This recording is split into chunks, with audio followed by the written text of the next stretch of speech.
Oh, why do I hear rattling? Oh, why is there a knife?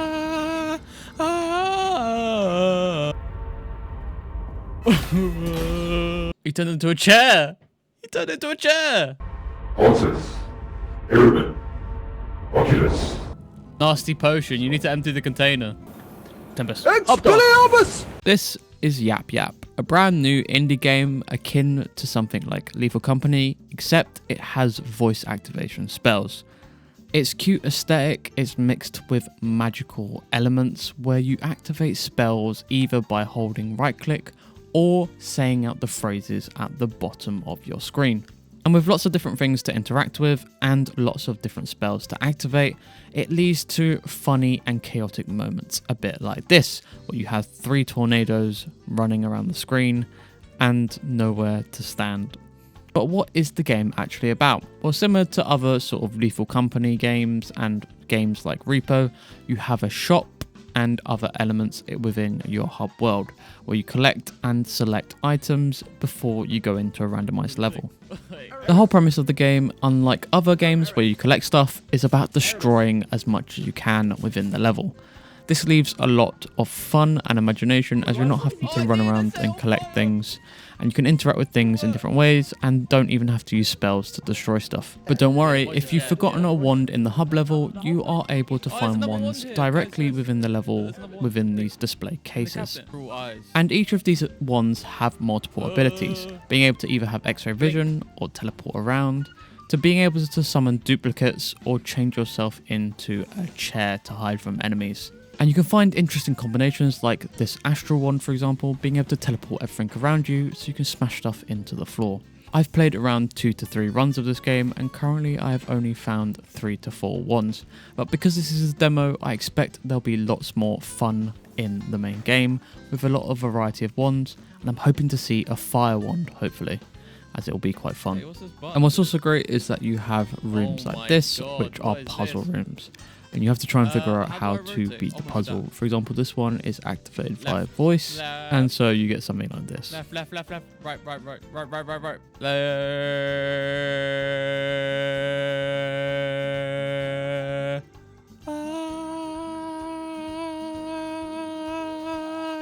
I think get the gist. Okay, moving on. Second puzzle room that I found was this weird ballroom where you have to try and get all the balls to stop floating in the magical circle that you can see here. Once you drag them in, they suddenly lose their floating abilities, and yeah, that's mainly it. And then the final one is this sort of scale where you have to put these magical floating cubes to balance out the scale, and you get an item at the end as well. All these puzzle rooms, if you complete them, you get sort of items, and here's a sort of nice fun little Easter egg as well that I found within the giant scale room of a little rubber duck. Completing these puzzle rooms will give you items such as new wands that will help you destroy more valuable items like this heavy orb thing, and you can get more points in a quicker way. However, it's not all peaceful as monsters lurk around every corner, a bit like this. Oh. That's where they went. What is going on? Eris, what is going on? Blink! No.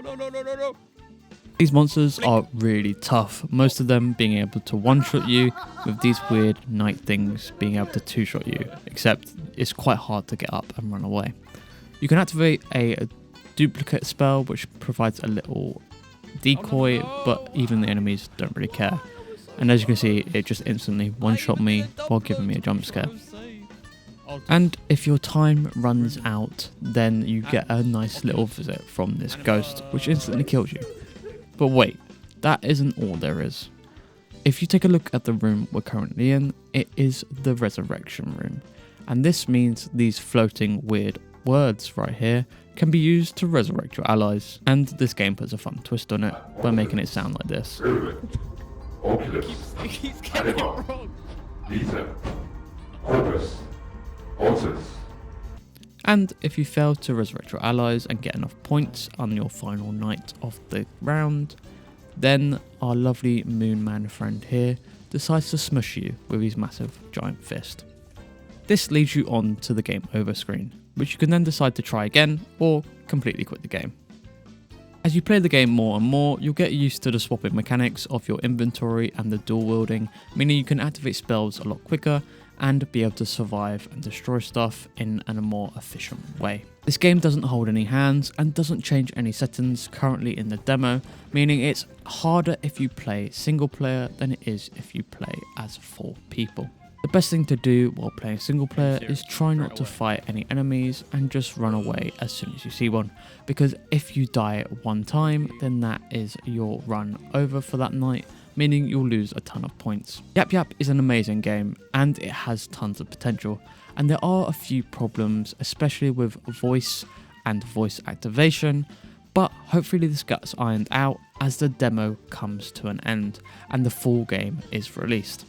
Yapyap puts a nice spin on the collection games such as REPO and Lethal Company by turning it into a destruction game. And although not as good as its inspirations, it is just a demo. So hopefully the full game will be even greater as it adds new mechanics and new things to interact with, especially new ones. And developers, if you're listening, hopefully you'll add some grimoires to add a new spice of spells, giving them new tiers and such. Will you be checking out Yapyap? Let me know down in the comments below, and thanks for watching. I'll see you in the next one.